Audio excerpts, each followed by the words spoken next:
It's been a while, but here we are today working on the Miata again because it's time to swap out my RC 550 injectors with something a little bit bigger. And for that, I have these Flow Force 640s that I bought from 5X Racing. The RC 550s have been great injectors. They were really easy to tune with and everything, but putting down 15 pounds boost on E85, it's just a little more than they can handle.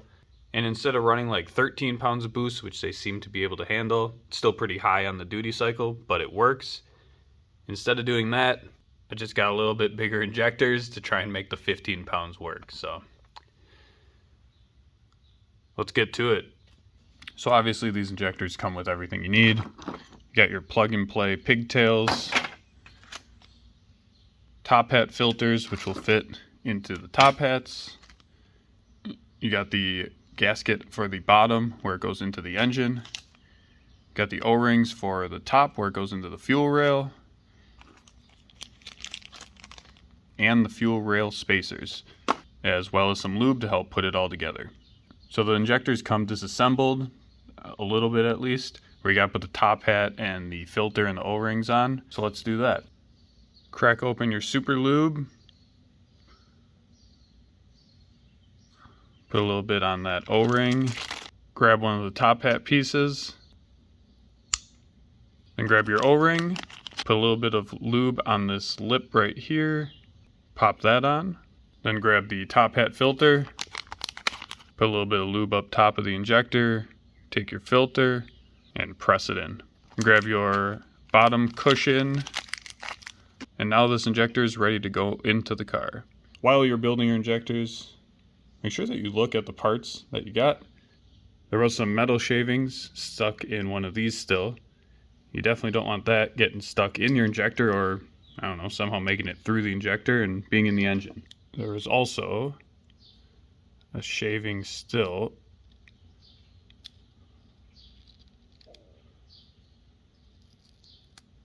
wrapped around part of the O-ring face on the top hat. With the injectors built up and ready to be put in the car, it's time to take out your old ones.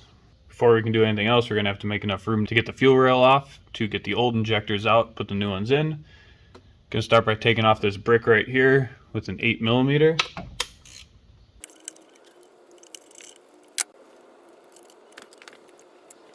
going to leave that connected and just tuck him off to the side there so he's out of the way. So it looks like the only other thing that's in the way is the PCV, which just pops right off. Pull him down under the rail out of the way. Now you can grab a 12mm socket and unbolt the fuel rail.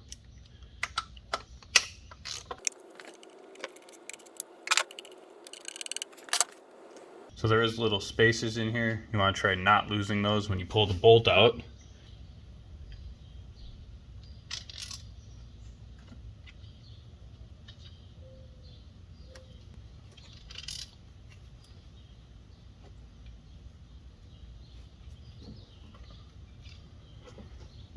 And with just unbolting the fuel rail and getting that spacer out, the injectors have come out of their holes, which means I'm going to pull this vacuum line off of the manifold just to give myself a little extra play with the fuel rail.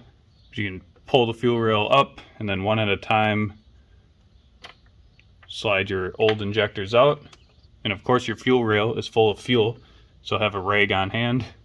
Once you get your old injector out, unplug it from the car, however that may be.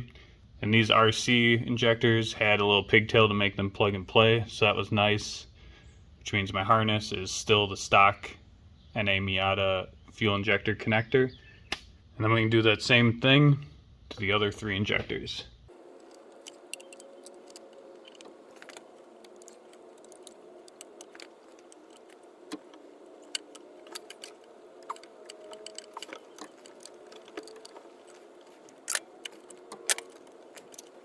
So all of the injectors came out pretty nice with the exception of injector 4, the furthest away, hardest to get to one. And so I had to use a screwdriver to give it a little bit of persuasion. Instead of using the screwdriver to pry it out of the fuel rail, I just used the screwdriver to push down on it to help it pop out of the fuel rail. Not that these are going back in, but I didn't want to damage the seal on the injector. And I also didn't want to damage my fuel rail because I am reusing that. With the old injectors out, we want to make sure that the bottom cushions are all accounted for, as well as the O-rings on top, just to make sure that there's nothing left in the fuel rail or on the block of the engine. And then I've lubed up the top hats here so they'll slide back into the fuel rail real nice.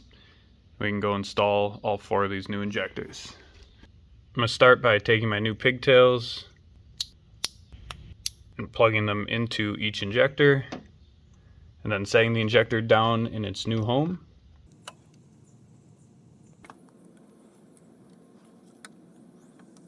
Okay, and all 4 of the injectors are set in place. They all still have a cushion at the bottom and an O-ring on top. With all of them in place on the bottom half, you can start at the back of the engine and work them all into the fuel rail. Give the fuel rail a push down to seat all of them, and then you can bolt it back into place. Don't forget the spacers that came with the car.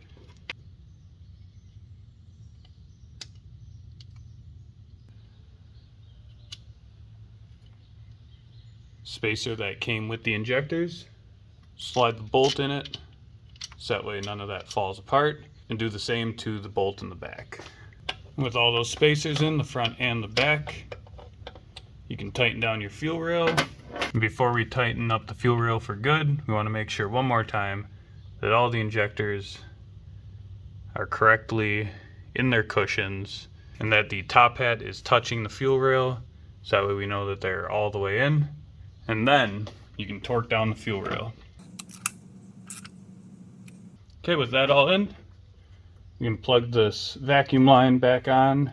And we take all of our pigtails, plug it into the harness connectors. When reinstalling this, I'm going to use some of the lube on this O-ring here just to make sure that it reseals, since I don't have a new gasket to put on it. The bolt right there in the bottom frontmost hole needs to go in before you lay it into place, because it will not clear the valve cover bolt right here when you try and put it in. Lastly, we'll refish up the PCV valve and plug that in. So now the only things left to do is tune the car, give it a start, and then do more tuning. But before I do that, I'm going to let all that gas that spilt when I pulled the old injectors evaporate off, so that way once I do power the car and let fuel pressure rise, I can see if I have any new leaks. I'm going to accelerate that dry time a little bit with a leaf blower.